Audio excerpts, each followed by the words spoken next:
жатасың түгел хан. Улуу баян спектаклинде чачыранды калган кыргыздардын көргөн кордугу, сөз дүйнөсүнө болгон мамилеси, бөтөн журттун түндүктү талашканы, элдин ынтымагы, биримдиги жок кезде көргөн азабы даана чагылдырылган. Ошол кезде Манастын төрөлүп, элдин чоң көксөөсү менен Манастын өз жерине кайтып келишине чейинки мезгилди манасчы Самат Көчүрбаев калың элдин жүрөгүнө жеткире аткарды.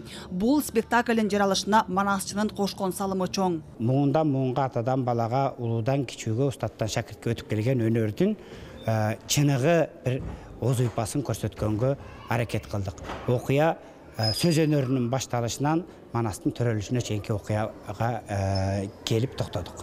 Айымыңда бала барбы деп, кана кимдин баласы.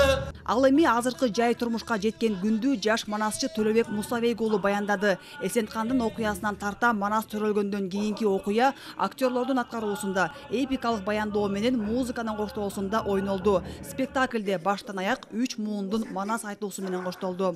Ушул сөздүн жаралышынан баштап Манас атабыздын бул дүйнөгө келген күндөн ыйлаган үнүнөн, сүйүнчү деп элдин сүйүнгөн жүрөгүнөн, жалпы элдин тилегинен ушул спектакль жыйынтыкталат. Улуу баян деп ушул сөздүн өзүндө жаткандай, бул улуу баяндын башталышы. Манасты даңазалаган улуу баян спектакли биринчи жолу Токтоболот Абдымомунов атындагы Кыргыз улуттук драма театрынын чоң сахнасына коюлду. Зал толо келген көрөрмандар берилүү менен көрүштү. Бул эмне өзгөчөлүк болуп атат? Бул биздин жанагы жаштарыбызга спектакль аркылуу баары тең эле Манасты томдой окуй бербейт да. Ошолорго спектакль аркылуу кыска нуска форматта түшүндүрүүнүн эң бир мыкты жолу экен да. Ошон үчүн мен таасирленип бүгүн экинчи жолу да кайрадан келип отурам.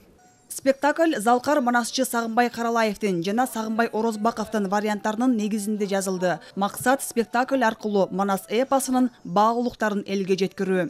Манас атабыз сыяктуу улуу эрди дүйнөгө алып келгендиги, анан ошол ынтымак менен бата менен келген Манас атабыз бүгүнкү күндөгү эмендүү Кыргызстан түзүп кеткендиги, анан эң башкысы ошол улуу дүйнөнүн, улуу эпостун, Манас баянынын Кыргызга кандай доор менен, кандай азап менен, кандай сыйкыр менен келгендигин көрсөтөлү деп аракеттендик. Самат Көчүрбаев агайыбыз Манасчы өзү жазып, Шамил Дыйканбаев агайыбыз режиссерлук кылып сахнага алып чыкты.